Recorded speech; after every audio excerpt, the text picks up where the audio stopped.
अगर आप क्लास 12 में हो तो आज ही हमारी ऐप डाउनलोड करिए बायो स्टडी, जिसके अंदर आपको क्लास 12 का स्टडी मटेरियल साथ ही साथ बायोलॉजी के इंटरेस्टिंग कोर्सेस मिल जाएंगे। स्टूडेंट्स का सवाल रहता है, क्या सर एक्सरसाइज के क्वेश्चन हम करें या फिर सिर्फ थियरी पढ़े?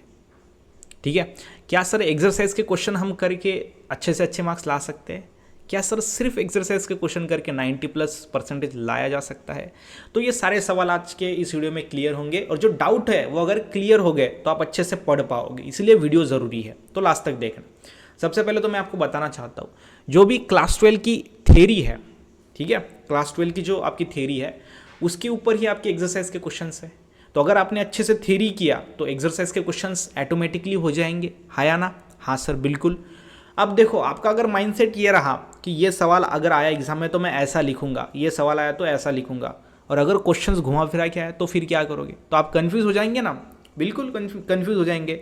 जैसे कि अगर हम चैप्टर फर्स्ट की बात करें तो चैप्टर फर्स्ट में आपको हाइड्रोफिली है, एक्सप्लेन हाइड्रोफिली, तो हाइड्रोफिली भी लिखोगे। और अगर क्वेश्चंस आया कि write a note on plant which get pollinated by water, तो आपको बोला ऐसा प्लांट जो वाटर से पोलिनेटेड हुआ है, मतलब हाइड्रोफिली, ये प्रोसेस वहाँ पे एक्सप्लेन करनी है।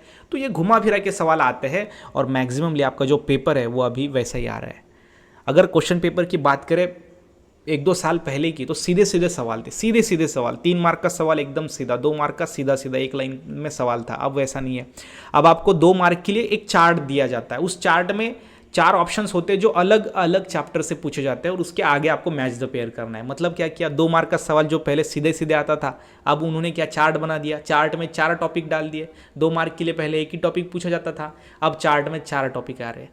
मतलब क्या, जो आपका पेपर है वो दिन ब दिन हार्ड होता जा रहा है। तो मैं तो ये बोलूँगा, हार्ड नहीं हो रहा है, कंसेप्चुअल ज़्यादा हो रहा है। पहले थ्योरेटिकल ज़्यादा था, थ्योरेटिकल ज़्यादा से ज़्यादा एज इट इज़, एक्सरसाइज के क्वेश्चन एज इट इज़ आते थे। एक्सरसाइज अगर आपने किया तो अच्छे मार्क्स आप ला सकते थे पहले, अब नहीं है। अब पूरा कंसेप्ट के बेसिस के ऊपर पेपर है।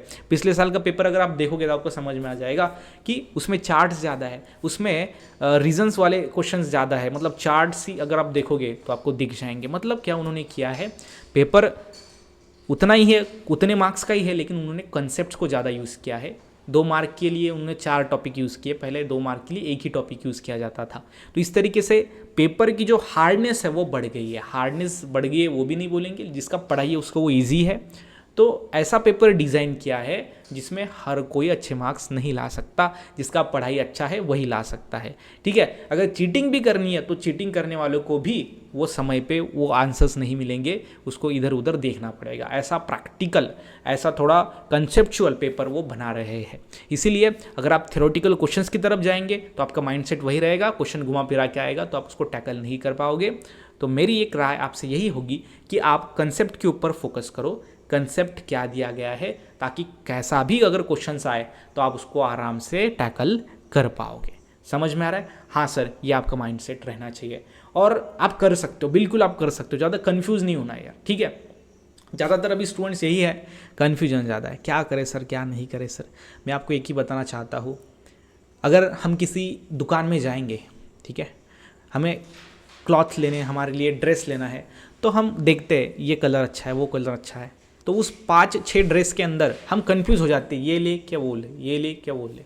अगर कोई ऐसा इंसान है जिसको दिखता ही नहीं, अगर वो उसके पास गया तो वो क्या करेगा, झट से कोई एक ले लेगा, ठीक है ना। हाँ सर, यही चीज़ इंपॉर्टेंट है कि कन्फ्यूजन अवॉइड कर दो, ज़्यादा कन्फ्यूज नहीं होना है, ठीक है ना। यस सर, थ्योरी करने हैं, कंसेप्ट करने हैं तो कंसेप्ट करने हैं, बात खत्म। पेपर में कैसा अगर आया क्वेश्चन तो मैं उसको टैकल कर पाऊंगा, अगर मैंने कंसेप्ट किया तो। ये कन्फ्यूजन नहीं रखना है। जिन लाइफ में एक ही चीज़ बहुत इंपॉर्टेंट है, कन्फ्यूजन नहीं होना चाहिए। ज़्यादातर लोग कन्फ्यूज हो जाते हैं, क्या करूँ क्या नहीं करूँ, क्या करूँ नहीं करूँ। तो मैं आपको यही बताना चाहूँगा कि अगर आप जीवन में इतने छोटी छोटी चीज़ों के ऊपर अगर ध्यान दोगे तो लाइफ में बड़ा कैसे करोगे। तो उस चीज़ को छोड़ो, कन्फ्यूज ज़्यादा नहीं होना है। हाँ, जो मुझे करना है वो मुझे करना है, एक माइंड सेट के साथ काम करना है। और जीवन में राइट डिसीजन लेने वाले लोग सफल नहीं होते, लोग वही सफल होते हैं जो लिया हुआ डिसीजन राइट बनाते हैं, सक्सेस हासिल करते हैं। इसी के साथ ही साथ आज के इस वीडियो में मुझे आपको यही बताना था। आई होप आपको समझ में आया होगा। इसी के साथ ही साथ मिलते हैं नेक्स्ट वीडियो में, तब तक के लिए stay happy, stay motivate. Thank you so much.